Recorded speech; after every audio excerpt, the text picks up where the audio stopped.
Hey guys, Ben Belack here, Beverly Hills Super Realtor. I just saved a client $1 million on a house, and this is how I did it. Just because it's a seller's market does not mean there aren't opportunities for buyers everywhere. You just have to recalibrate the lens through which you're analyzing these opportunities. See what I did there? I'm gonna give you a quick bit of tips on what to look for when you're trying to find that deal. Number one, know the market. You have to really put yourself in the shoes of the future buyer, the person you're going to pass the baton to. So whether this is something you're buying to live in or something you're buying to develop and make money, your focus should always be on the next buyer. The things that you're experiencing in the property, the same things they're going to feel, and those can dictate if a price is going to be a record breaker or something's going to sit on the market. Number two, forget about pocket listings. Listings that are not on the market publicly do not have the risk exposure of the days on market clock ticking, so they can ask whatever price they want. $100 billion. Instead, look for the homes that have been on the market for 6 months, for a year, for several years. One eternity later.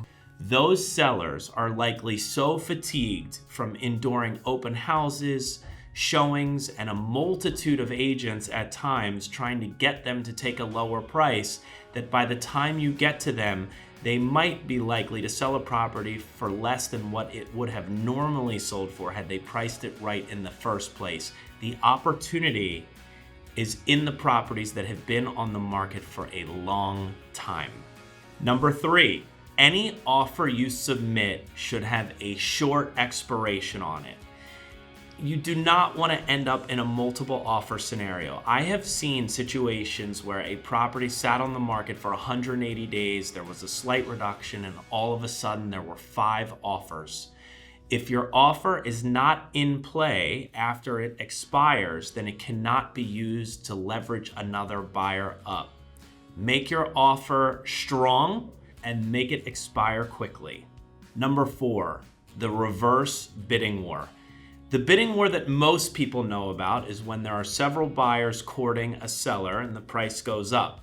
At 59, 60 million, 61 million, at $61 million, 62 million. What if you were to tell several sellers that you're putting in multiple offers on multiple properties and you are going to take the property that accepts the lowest price? That is a reverse bidding war and gives all the power to the buyer. And number 5, I can't remember what number 5 was. Number 5. What the was number 5? Number 5 was, Number 5. Find out if the seller has any special needs. Maybe they want a long escrow, or maybe they want a 60-day lease back, or some contingency to find a replacement property. If you can be patient and you can give a seller their terms, you can trade that for money off the price. Number 6, be interest rate sensitive instead of price sensitive. Sometimes an interest rate is so favorable, like the times we're finding ourselves in at the time I'm making this video, that your net is favorable regardless of price. What if interest rates go up a point as our markets become a little bit more uncertain? So think about your net. Don't always hone in on one metric, that is price. And lastly, don't be afraid to walk away. It will serve you as great negotiation leverage, and I can assure you there will always be another house. And the money is made in real estate on the buy, not on the sale. So make sure you're buying well. If there's anything specific you want me to touch on, please don't forget to comment below. Thank you for all of the likes, the comments, and for all of you that have subscribed. We will continue on this momentum and sharing great content, usually about real estate, but not always.